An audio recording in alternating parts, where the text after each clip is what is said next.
สวัสดีครับสวัสดีครับสวัสยินดีดีครับต้อนรับทุกท่านเข้าสู่ช anel Fanboys มา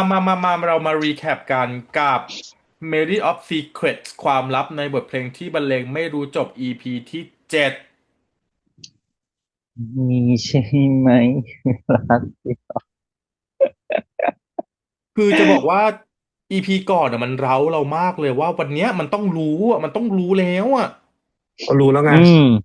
เราได้แล้วรู้แล้วไงบีบฉันมา3 พาร์ทพอมาพาร์ท 4ปุ๊บบึมคือฉันมีความรู้สึกว่าสำหรับอีพีนี้นะซีรีส์อ่ะใช่พยายามลีดเราเพราะว่าเขาหลอกเราโดยที่อีพีที่แล้วอ่ะโหให้ข้อมูลเยอะเลยดีสุดโอ้ยให้ข้อมูลเยอะเลยแต่พออีพีเนี้ยมันเริ่มแบบพอคนคิดตามแล้วแบบเอ๊ะมันเริ่มไปไม่ถูกพอไปไม่ถูๆกเขาลีดให้เราเลยพอลีดปุ๊บเดี๋ยวจะพาเราไปผิดทางเชื่อคือเราอาจจากเบาะแสที่เขาเติมให้เราในวันนี้คือหนึ่งอาจจะไม่ใช่ DID ก็ได้อาจจะเป็นแค่อืการมสะกดจิตเนาะให้แบบเป็นอีกคนนึงให้เชื่ออีกแบบหนึ่งแล้วก็สองคือ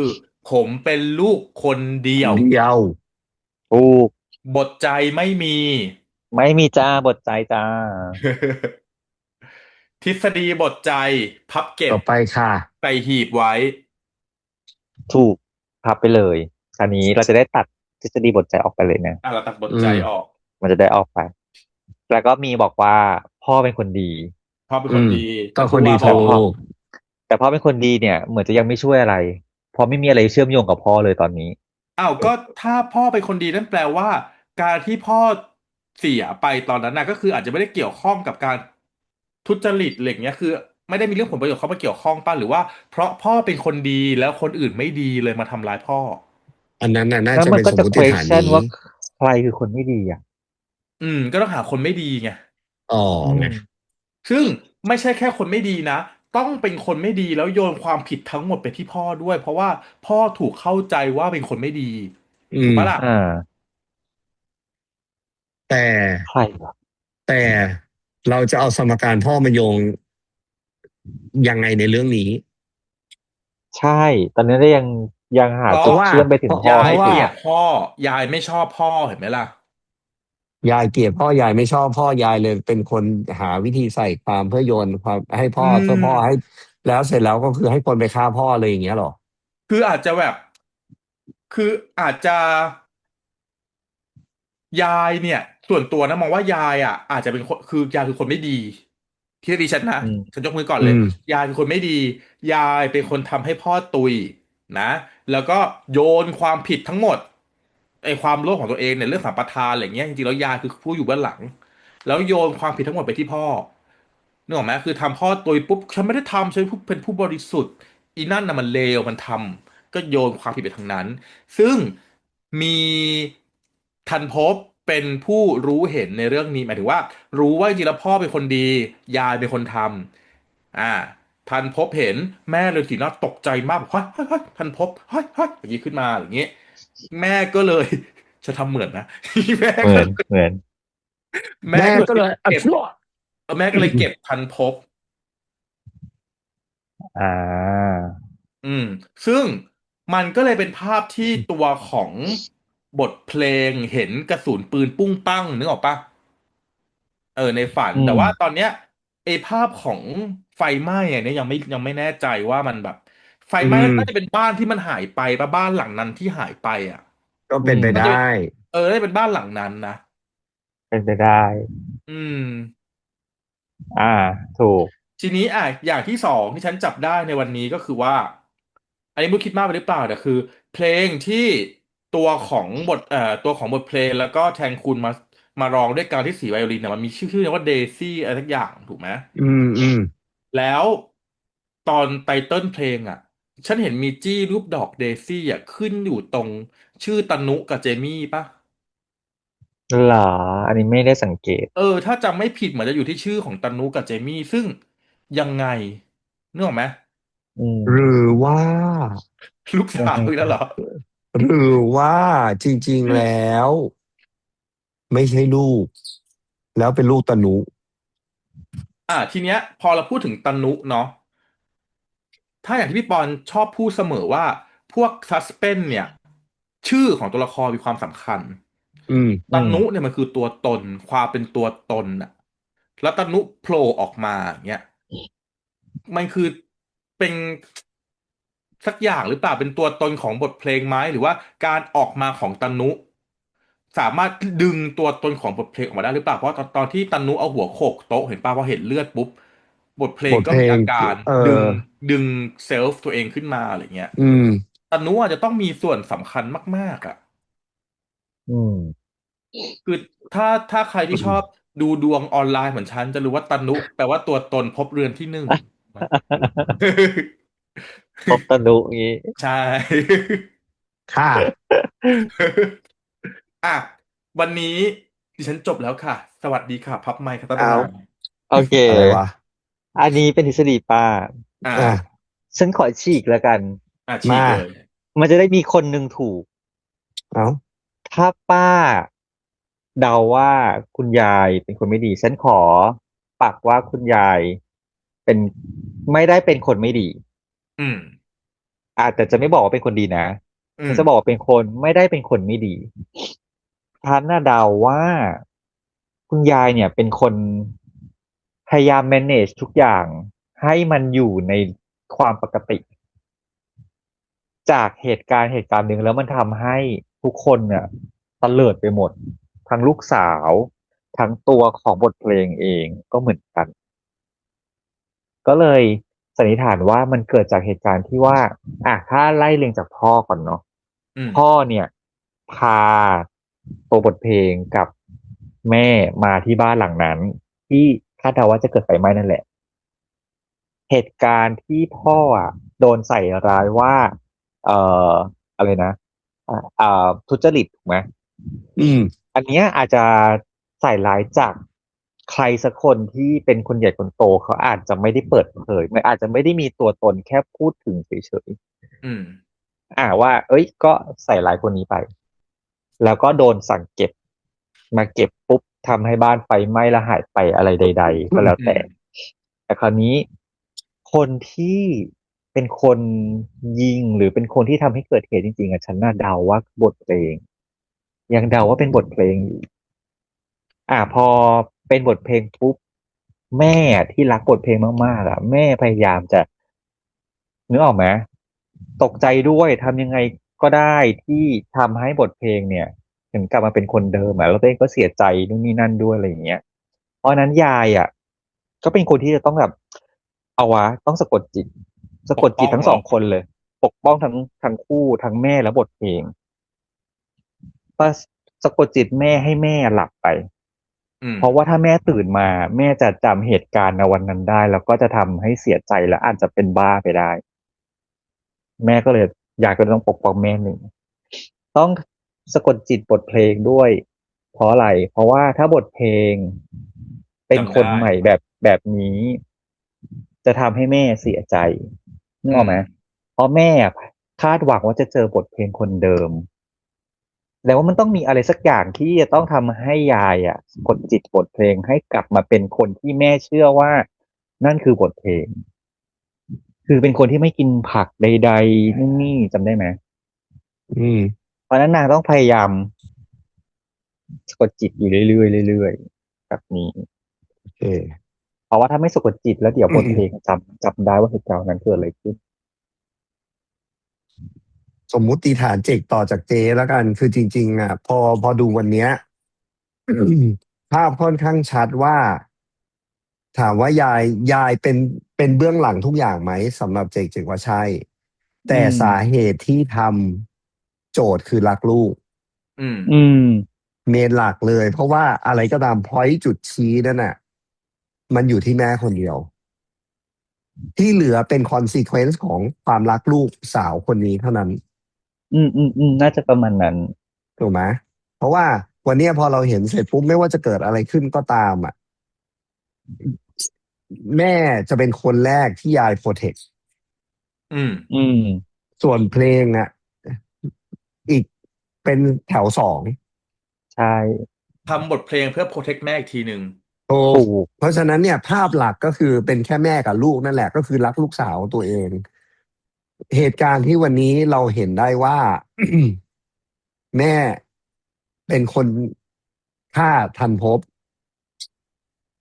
เราตอบไม่ไม่น่าใช่ได้ว่าภาพมันชัดไปแล้วจากการสารภาพในเสียงที่ได้ยิน คือคำสารภาพของแม่อะกลับคิดว่าเหมือนแม่อะไม่ได้เป็นคนฆ่าจริงๆแต่แบบแม่อาจจะเป็นสาเหตุหนึ่ง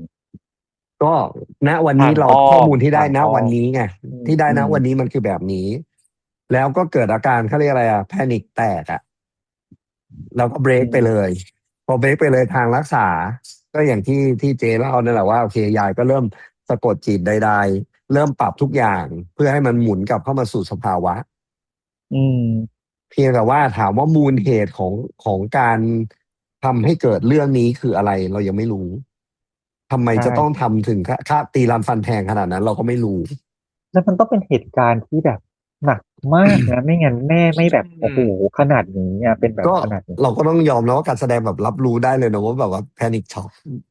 อืจริมง แล้วฉันน่ะคิดแบบเนี้ยเพราะอะไรเพราะว่าฉันน่ะเดาจากสีหน้าของยายตอนสุดท้ายที่คุยกับบทเพลงอะคือบทเพลงอ่ะคิดเองเองตอนเนี้ยว่าโอมแม่ทำนั่นยายแม่เป็นคนร้ายอะไรอย่างเงี้ยแต่จริงๆแล้วยายอ่ะจากถ้าอาจจะสีหน้านะเขาว่าพูดจริงว่าเขาไม่ได้ทำฉันไม่ได้ทำแล้วสีหน้าเขาบอกว่าแกนี่ไม่รู้อะไรเลยจริงๆเลยนะอะไรอย่างเงี้ย แล้วนั่นก็คือไม่ฟังแล้วไงบทเพลงไม่ฟังแล้วก็ไปแล้วไงไปเดินตากสายฝนคือหยุดมันไปสักแป๊บหนึ่งมันเป็นภาพนั่นแหละว่าพอเราได้ยินได้ยินสิ่งที่เราไม่คิดว่าจะได้ยินน่ะอืมมันบีลีฟไปแล้วโดยที่ใครจะมาแก้ไขมันแก้ไขไม่ได้เพราะมันเป็นเสียงจริงไงมันไม่ได้ไปฟังเขามาอีกทีก่อนแล้วค่อยมาได้ยินไง อืมมันไม่ได้เป็นคนอื่นมาเล่าไงแต่อันนี้คือได้ยินจากเรคคอร์ดิ้งมาเลยไงเพราะฉะนั้นน่ะมันกระทบใจก่อนกระทบกระทบสมองก่อนกระทบใจแล้วไงอืมเพราะฉะนั้นไปก่อนแล้วอะ นี่แหละทฤษฎีของฉันอืมซึ่งถามว่าก็ต้องไปรอดูต่ออีกอยู่ดีว่าและด้วยเหตุและผลอะไรถึงจะต้องทำขนาดนี้อืมอืมถูกไหมคือเพราะว่าวันเนี้ยเราวันเนี้ยถือว่ามาบอกเอาพาร์ทสี่อะอืมถูกไหมในระหว่างทางคือโยกซ้ายโยกขวาอยู่นั้นน่ะ แต่มันก็จะยังไม่เฉลยว่าใครเป็นฆาตกรที่กำลังตามหาตัวเนอะอืม อย่างแล้วคือตอนนี้ตานุบอกก็คือว่าจะสารภาพแล้วเขาก็ตัดออกไปสารวัตรดาวรู้คนเดียวตอนนี้เนี่ยใครจะเป็นคนที่มาเป็นฆาตกรฆ่าสองคนนั้น เออแจนเฮเปิดดีเอ็มไหม แจนเฮอาจจะโทรอย่างเดียวชอบโทร ไม่มารับบีเอ็ขัดจังหวะมค่ะ โทรขัดจังหวะเก่ง เอ้าฉันผิดด้วยหรือ แล้วก็อีกอย่างหนึ่งใครเป็นคนมาทำร้ายหมอเจนใช่คือแสดงว่าไม่ต้องการให้หมอเจนช่วยถูกปะล่ะอืเพราะตอนนี้คือหมอมเจนเข้ามาช่วยไงเข้ามาช่วยบทเพลงใช่มาทำให้บทเพลงนั้นความจริงคือก็อาจจะเป็นมันถูกยายชี้ไปทางเดียว อืมคืออะไรก็ตามที่เกิดขึ้นกับคนรอบตัวกระดานเนี้ยอืยายมถูกชี้ไปที่ยายหมดน่าจะยายถ้าอย่างเงี้ยถูกไหมคือเพราะว่ายายอ่ะไม่ได้เป็นคนร้ายในอดีตแต่อาจจะเป็นคนร้ายนะตอนนี้อืมเพราะเป็นป้องกันไม่ให้คนที่พยายามจะบทเพลงอ่ะปกป้องจำได้อ่าผูกปมเอาไว้หมดแต่ยายอ่ะใช่ไหมอืมน่าจะคือแก้แบบนั้นปัญหาให้เกิดปัญหาใหม่เขาเรียกว่าพยายามแก้ปัญหาด้วยการสร้างปัญหาไปเรื่อยแต่คือเหมือนตอนเนี้ยเหมือนแบบสองจอมยุทธเจอกันน่ะจอมยุทธฝั่งยายที่พี่คุณหมอAIกับจอมยุทธฝั่งหมอเจนอ่ะ เออแข่งกันอยู่แข่งกันอยู่ คุณเหแต่ฉันนื่อยปะเชื่อว่า EP เนี้ยเขาหลอกเราเขาหลอกให้เราไปผิดทางเพราะว่าเขามีหินมานิดนึงว่าเขาโพสต์ออกมาจากออกมาจากเสื้อนี่ประธานโทคือหินเรา ษนะคะคุณนาคุณนาไปกินข้าวโพดหวานทำไมตรงนั้นแล้วคุณนาต้องแต่งตัวลึกลับ แล้วควักข้าวโอ้โพดแต่งตัวหวานเป็นมือปืออกมาจากนแต่งตัวเป็นมือปืนมากค่ะประธานโทษค่ะเวลาฉันซื้อข้าวโพดหวานน่ะฉันแขวนแล้วก็แฮนด์มอเตอร์ไซค์ค่ะหรือฉันไม่ใส่แบบนี้ แล้วเสียบไม้มาพร้อมไหมนะเห็นไหมนี่คือหินเราแล้วว่าอันเนี้ยอีพีเนี้ยฉันหลอกเธอนะเห็นไหมไม่ใช่ค่ะเขาเซอร์วิสค่ะไม่ค่ะถ้าเกิดไม่มีฉากชักจึ้งขึ้นมาปุ๊บเนี่ยนะจะไม่มีการเจ็บโอ้ยเจ็บหลังโอ้ยอืมไม่มีเจ็บแบบนั้นก็ acting ต้องไปดูแลที่คอนโด acting พอต้องไปดูกันนะคะแฟนคู่เนี่ยเขา acting พอกันเลยเห็นไหมต้องไปโอ้ยอืโอ้ยโอ้ยอยู่มท้ายรถปัสเตอร์ต้องเข้าอย่างเงี้ยมันใช่ไหมล่ะแล้วมันใช้เวลาต้องมาปิดตอนนี้ไหมเอาก็ยอกไงยอกโอ้ยโอ้ยโอ้ยไปยอกปิดกันที่ยอกยอกบ้านก็ได้ยอกยอกไม่ได้ตค่ะมันเจ็บอนไม่ได้มาตอนนี้กไม่มันเจ็บเลได้ต้องมียโอ้โหเดี๋แล้วคุยวมันณพี่มอเตออักร์ไซค์อ่ะเสบหนักไปยืนกินอะไรตากแดดคะนั่นแหละค่ะ ไปหาที่นั่งกินง่ายๆก็ได้ค่ะ มันมันได้ฟีล อ๋อข้าวโพดจะได้คือเขาร้อน ข้าวอืโพดอาจจะม ไม่ยังไม่สุกดี เขาไปขอยู่กลางอตากแดดแดดเผื่อได้อีกนิดนึงได้ป๊อปคอร์น งง เนี่ยนี่คือหินบอกเราแล้วว่าอีพีเนี้ยลอกเอ้ยฉันก็ดูใหญ่เลยว่าใครวะใครวะใครวะเออใครอยู่ภายใต้โม่งนั้นจะเออลุ้นสุดเออแต่คืออ่ะอีกอย่างหนึ่งคือวันนี้ตอนที่สันแล้วดาวสอบสวนตนุอ่ะนางก็มีอาการเนาะคือเดานะเดาเลยนะแสดงให้รู้สึกว่าชี้นำให้เรารู้สึกว่าเขาแพนิคเหรอ เป็น acting body language ของแบบเขาเรียกอะไรมันมีมันความรู้สึชัดมากที่แบบกใช่ไหมเออนึกออกไหมคือตนุก็เป็นแล้วเสร็จแล้วหนึ่งในตองอูทุกคนหนึ่งถูกไม่งั้นเป็นผู้กำกับได้เหรออุ๊ย อ่ะเอกการแสดง เอกอ่ะก็แน่นอนค่ะเขาเป็ไม่นดาราท่านหนึ่งนะคะมันชัดเกินไปส่วนตัฉันว่าวนะ ในหัวตอนนั้นน่ะตานุคิดว่า เธอนี่ฉันไม่รู้อะไรบ้างเลยเฮ้ยได้มีในความคุ้นเคความคุ้นเคยเหรอยกันอยู่ใช่มันแปลก็อะไรบางอย่างมันมากกว่านั้นได้เธออยากได้ยินอะไรเดี๋ยวฉันจะบอกเธอเองนี่เออ่อาเพราะว่าเธออยากได้ยินความจริงใช่ไหมได้ฉันมีเรื่องจะสารภาพนี่อ่าเออแต่จริงๆแล้วที่พูดไปไม่จริงไม่จริง เออ เฮ้ยพูดจริงเถอะกูปวดหัวแล้วไม่เพราะว่าแอบรู้สึกไงเพราะว่าวิธีการถามคำถามของสารวัตรอ่ะอืมมันคือเขาเรียกอะไรมันเป็นพยายามชี้นำให้เรารู้สึกได้ว่าแบบฉันรู้หมดแล้วแหละอะไรเงี้ยเธอสารภาพมาเถอะอะไรเงี้ยเข้าใจไงอืมแต่ที่ไหนว่าพอ body language มันชัดว่าแบบโอ้ยกูดูแสดงค่ะไม่แต่คือรู้สึกงั้น คือรู้สึกว่าส่วนตัวนะถ้าเราดูตนุไม่ได้เป็นคนแบบฉลาดขนาดนั้นป่ะไม่งั้นจะโดนจับง่ายๆเหรอคือคือเป็นความรู้สึกว่าเขาเรียกอะไรอ่ะมันดูไม่ใช่แค่เลเยอร์เดียวอ่ะ อืมมันไม่สามารถเลเยอร์เดียวอย่างที่เราเห็นจอืริงๆอ่ะมถูกแต่คือนางถูกเดินเข้าไปให้เขาจับง่ายมากเลยนะแบบติดกับดักง่ายนะก็การเจอกับพี่พระเอกไงอ่านางแพ้พี่พระเอกเออชนะทุกคนยกเว้นพี่พระเอกพี่พระเอกที่ยืนลงรถมาแล้วสโลโมชั่นตัวเองอะเหรอ โอ้ย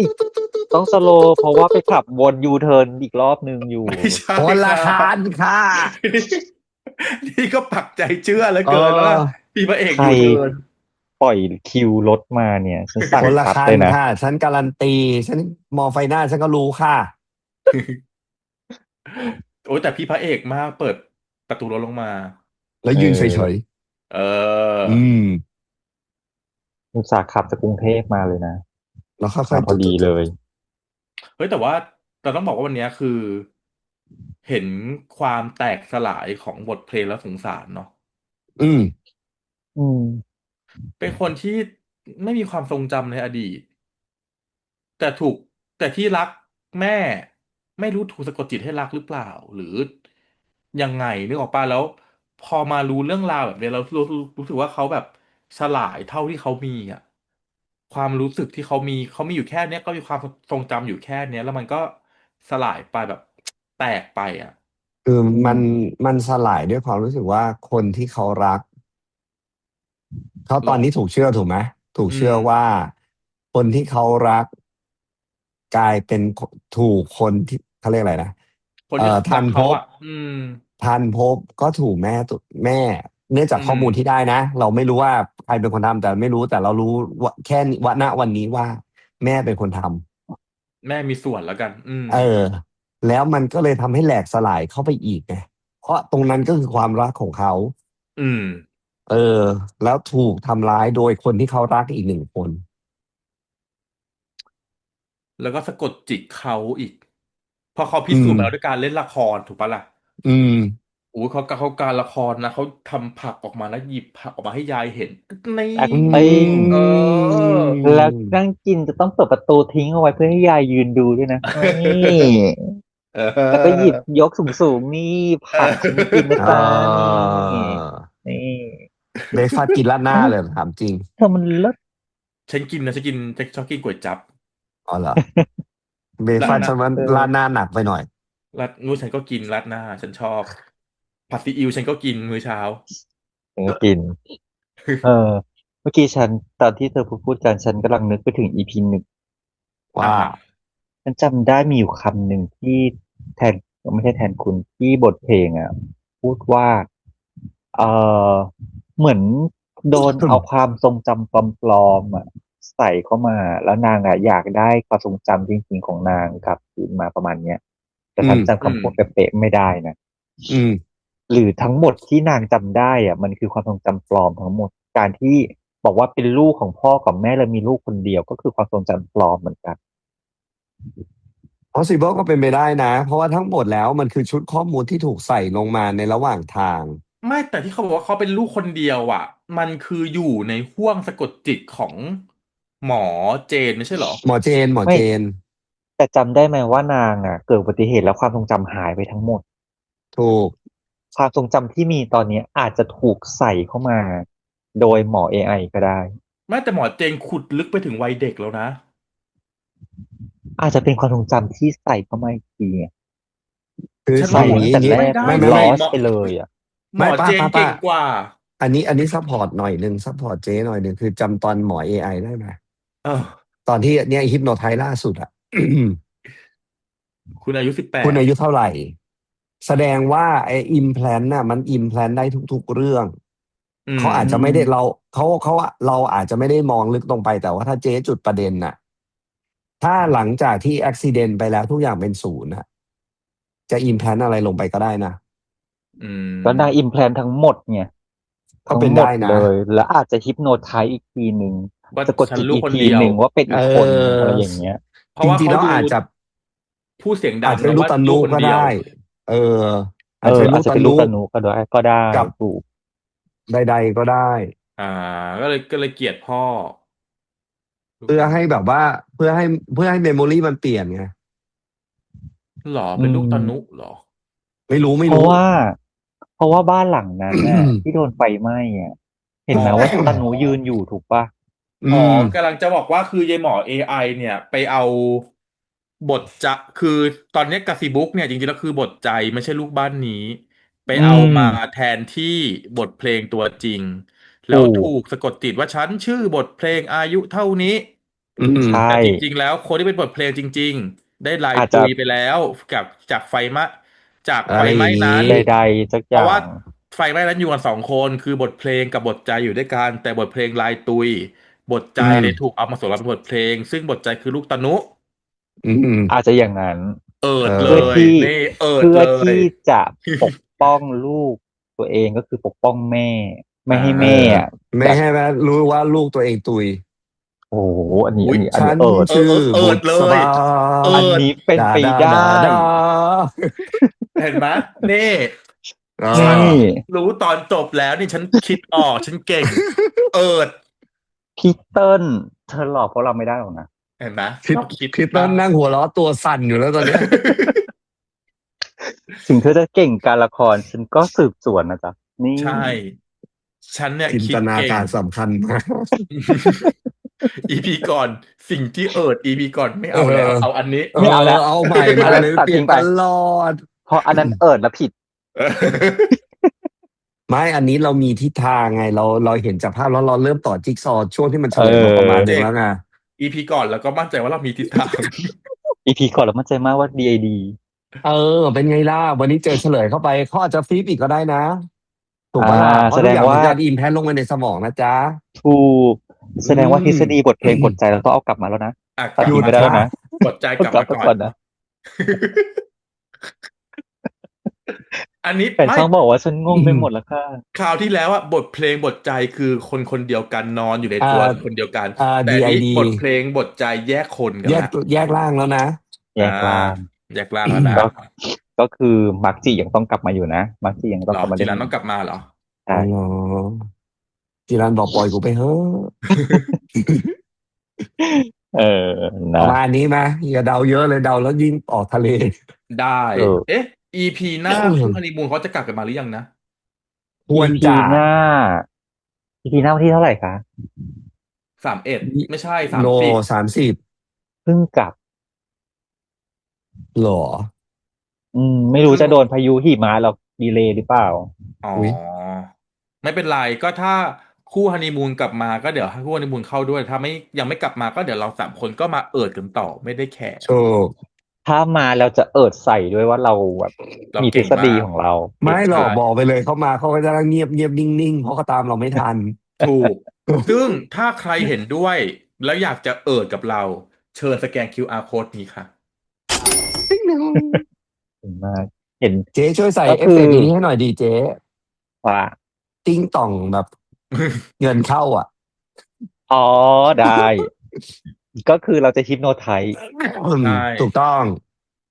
คุณคือมหาเศรษฐีบึมบึมบึมสคุณระบึมพร้อมเพย์มากถูกอืมเนาะคือก็เท่านี้ก่อนแล้วกันในวันนี้ถูกจ้ะอันนี้คือทั้งหมดที่คิดออกแล้วอันนี้เอิดใช่สุดสุดสุดสุดสุดสุดสุดๆแล้วใช่เดี๋ยว นี่คือทั้งหมดแล้วเพราะว่าบางจุดเราก็เพิ่งคิดได้ตอนที่นั่งคุยกันเนี่ยแหละ ๆถูก ตอนดูก็งงหัว อะไรวะเพราะฉะนั้นซีรีส์เรื่องนี้เหมาะมากที่จะมานั่งดูด้วยกันมานั่งคิดวิเคราะห์แยกแยะด้วยกันดังนั้นใครถูกต้องมีทฤษฎีอะไรเห็นพอยต์ไหนมาบอะไรยังไงอกกันนะจ๊ะมาบอกกันแต่ห้ามสปอยถูกใครสปอยฉันจะเราเอาจะให้สข้าวโพดหวานไปแทงเธอ ไม่ใครสปอยเราจะขึ้น QR code ให้10 อันสแกน10 อันให้ครบ โอเคก็วันนี้ไปเท่านี้แล้วกันนะครับแล้วเดี๋ยวเรากลับมาดูด้วยกันอีกเนาะใน EP หน้านะครับกับ Melody of Secrets ความลับในบทเพลงที่บรรเลงไม่รู้จบนะจ๊ะวันนี้พวกเรา3 คนขอตัวลาไปก่อนนะครับสวัสดีครัสวัสดีครับสวัสดีคบรับบาบ๊ายบายย